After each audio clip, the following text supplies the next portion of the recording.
මේ කොහෙද මේ පාරෝ රජතුමාගේ රාජධානිය මත්ද?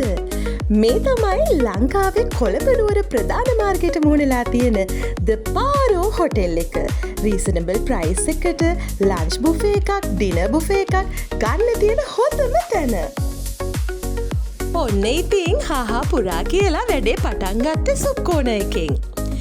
කටට යසට හැපෙන ඉස්සු දැල්ලු මති නොකියන්න තිබ්බ රසම රස සීපුට් සුප් එකක් තමයි මේ තියෙන්නේ.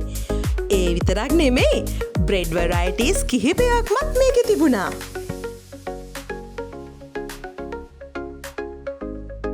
ඔන්න ඉතින් මං වගේ ඩයට් කරන කට්ටියට සැලඩ් කෝන එකකුත් තිබුණා. සැලඩ් කෝන එකේ පාට ෂූටර්ස් ගණනාවකුත් එක්ක සැලඩ් වරයිටිස් ගණනාවක් මේ තියෙන්නේ. ඉතින් ඔයාට ඩයට් එක චීට් කරන්න ඕනේ නෑ කියලා හිතුනොත් හොඳට සැලඩ් වලින්මත් මේ බුෆේ එක එන්ජොයි කරන්න අවස්ථාව තියෙනවා. බොරු කියන්න ඕනේ නෑනේ. මම නං ඉතින් ඔන්න ඩයට් එක චීට් කරා. මොකද මේ සාවිශාල කෑම ටිකක් දැකලා කොහොමද අනේ හිත හදාගෙන ඩයට් කරන්න කියන්නකෝ. හොදට කන්න පුළුවන් ඔයාගේ හස්බන්ඩ්ව ඔයාගේ බෝයිෆ්‍රෙන්ඩ්ව එක් කරගෙන යන්න ඉතින් ඔන්න අමතක කරන්න එපා හොඳේ. දැන් තමයි ලෙසටම වැඩේ පටන් ගන්නෙ. ඔන්න ඉතින් මේන් කෝස් එකට හැමෝම ආස කරන බාස්මති සුදු බත් එකක් ඒ විතරක් නෙමෙයි තායි චිකන් ෆ්‍රයිඩ් රයිස් එකක් ඇඩ් වෙලා තිබුණා.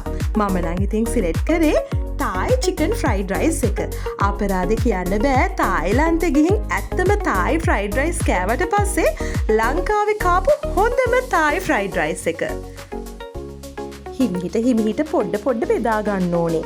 මොකද කෑම ජාති ගොඩාක් කන්න තියෙනවනේ. අඩුම මේ ඔක්කොම කන්න බැරි වුණා වුණත් මේ තියෙන හැම කෑමක්ම රස බලන්නවත් ඕනනේ. මේ පේනවා නේද? මේ තියෙන්නේ ෆ්‍රයිඩ් නූඩල් එකක්. මේ නූඩල් එකත් ඇත්තටම රසයි. විශේෂ රසක් තිබුණා මේකෙත්. ඊළඟට තියෙන්නේ පාස්ටා කෝන එක. ඉතින් අපිට ඉතාලිය යන්න ටිකට් බුක් කරන්න ඕනේ නැහැනේ. මේ වගේ පාස්ටා එකක් කන්න ඕනේ නම් කෙලින්ම පාරෝ එකට එන්න පුළුවන්. පාස්ටා වෙරයිටි දෙකක් තිබුණා. මේ තියෙන්නේ චිකන් චීස් පෙනේ පාස්ටා එක. අම්මෝ ඒක නම් ආයි සුපිරියක්. 10න් 10ම දෙන්න පුළුවන්. මොකද කියනවා නම් චීස් ගතිය හොද්දටම තියෙනවා. චීස් රහ උපරිමේටම තියෙනවා. එහා පැත්තේ තියෙන්නේ නම් වෙජිටබල් පාස්ටා එකක්. මම නම් වෙජිටබල් පාස්ටා එක වැඩිය කෑවේ නෑ. පොඩ්ඩක් විතර ටේස්ට් කරන්න ඕන නිසා දාගෙන කෑවා. ඒකත් රසින් නම් අඩුවක් ඇත්තෙම නැහැ. මදිනෝ කියන්න කන්න වෙජිටබල් සැලඩ් එකක් ග්‍රීන් බීන්ස් කරි එකක් ඒ විතරක් නෙමෙයි ඊළඟට මං ආසම රසම රස හොට් බටර් මෂ්රූම් එක. ඒක තමයි ඊළඟට මගේ හිතගත්ත රසම රස කෑම එක. මොකද කියනවා නම් 10න් 10ම දෙන්න පුළුවන්. හොට් බටර් මෂ්රූම් නම් ඔන්න සුපිරියක්. thank you chef. ඇත්තම කියන්න එපැයි. එකී නොකී කෑම ජාති අතරට රසම රසට හදලා තිබුණු මාළු මසුත් අඩු නැතුව මේ බුෆේ එකේ තිබුණා. ශ්‍රී ලංකන් ස්ටයිල් එකට හදලා තිබුණු මාළු ඇඹුල් තියාල් එකක්. ඒ විතරක් නෙමෙයි එක විදිහට හදලා තිබුණු චිකන් කරීස් 2-3ක්ම මේකේ තිබුණා. ඔය අතරින් ඉතින් මගේ හිත ගත්තේ නම් grill chicken with thai hot chili sauce එක තිබ්බ කරි එක. මොකද මට මේ නමත් චුට්ටක් කියදි පැටලෙනවා. ඒ තරම් මේ කරි එක මාරම රසයි. ඇත්තම කියනවා නම් පොඩ්ඩක් ස්පයිසි විදිහට වෙනස් ටේස්ට් එකකට කන්න ඕන කෙනෙක් නම් ඔන්න ඉතින් මේ ග්‍රිල් චිකන් එක ඔයාලට සිලෙක්ට් කරගන්න පුළුවන්. හැබැයි මම ඒක විතරක් බෙදාගෙන නතර වුණේ නැහැ. අනික් මීට් අයිටම්ස් වලත් රහ බලන්න අමතක කරන්න බැහැනේ. ඔන්න ඉතින් ඒවත් ඕන් නොහේ කියලා කාලා දැම්මා. මොකද ඉතින් මස් මාළු වැඩි කෑවට මහත් වෙන්නෙත් නෑලුනේ නේද? ඔහොම කාලා අන්තිමේදී මට හිතිච්ච දෙයක් තමයි අයියෝ මේ බුෆේ එක තව ටිකක් හවස් වෙනකන් තිබ්බනම් කියලා.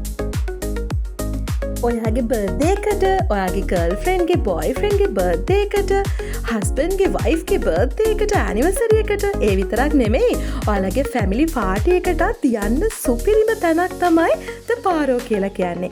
ඉතින් අදම පාරෝ එකට කතා කරලා ඔයා ගාව තියෙන ඊළඟ සෙලිබ්‍රේෂන් එකට රෙසර්වේෂන් එකක් දාගන්න. ඇත්තම කියනවා නම් ගෙවෙන ගානට හරිම සාධාරණයි. කෑම ටිකත් පංකාදු 5යි. ශ්‍රී ලංකන් ස්ටයිල් එකට, ඉතාලියන් ස්ටයිල් එකට, තායි ස්ටයිල් එකට, මේ ඕනම ස්ටයිල් එකකට ඔයාට ඕන විදිහට කෑම අරගෙන රස විඳින්න පුළුවන් එකම තැන තමයි ද පාරෝ. ඔන්න ඉතින් කෑමෙන් පස්සේ කන්න අතුරුපස. පේනවා නේද? ඩෙසර්ට් කෝන එකේ තියෙන ඩෙසර්ට් වෙරයිටිස් ගාන 20කට වඩා වැඩි ඩෙසර්ට් වර්ග කිහිපයක්ම මේකේ තියෙනවා. ඔන්න ඉතින් මූස් නම් මූස්, චොක්ලට් නම් චොක්ලට්, කේක් නම් කේක්, අයිස්ක්‍රීම්, කිරිපැණි, ඒ විතරක් නෙමෙයි ජෙලි ක්‍රිස්ටල්, පළතුරු මේ හැම දෙයක්ම මේ ඩෙසර්ට් කෝන එකේ තියෙනවා. කේක් ජාති නම් කිහිපයක්ම තිබ්බා. මමත් ඉතින් මදි නොකියන්න හැම එකකින්ම චුට්ට අරගෙන කෑවා. මොකද ඉතින් කාලා ඩෙසර්ට් ටික කනකොට නම් ඉතුරු ටික උගුරෙන් පල්ලෙහාට ගිලෙන්නේ නෑ. ඔන්න ඕකනේ ප්‍රශ්නේ. කියන්න බැරිද ළමයි? වැඩිපුර කන්න මොනවා හරි ට්‍රික් එකක් මේ වගේ බුෆේ එකකට ගිහිල්ලා කාලා කාපුව බහින්නත් එක්ක පොඩ්ඩක් ඉතින් කාලා ඉවර වෙලා නිදහස්සේ වාඩි වෙලා ඉන්නත් අමතක කළේ නෑ. ඒත් එක්කම කියන්න ඕනේ ඩයිනින් ඒරියා එකේ හරිම ලස්සන ලයිට් මියුසික් දාලා රොමැන්ටික් වයිබ් එකක් එන විදිහට ෆ්ලෝ එක හදලා තියෙනවා. කාර්ය මණ්ඩලයත් හරිම සුවදශීලී. ඉතින් මේ වගේ සුවදශීලී ආචාරශීලී කාර්ය මණ්ඩලයක් එක්ක ලස්සන ඩිනර් අවුට් එකක් එහෙම නැත්නම් ලන්ච් අවුට් එකක් ඔයාටත් ගන්න ඕනේ නම් අදම ද පාරෝ හොටෙල් එකට කතා කරන්න. මේ පේනවා නේද? ඇන්ටික් කොයි රටේ ඇන්ටික්ද දන්නේ නැහැ මේවා. එංගලන්තේ ආයි හම්බෙමු.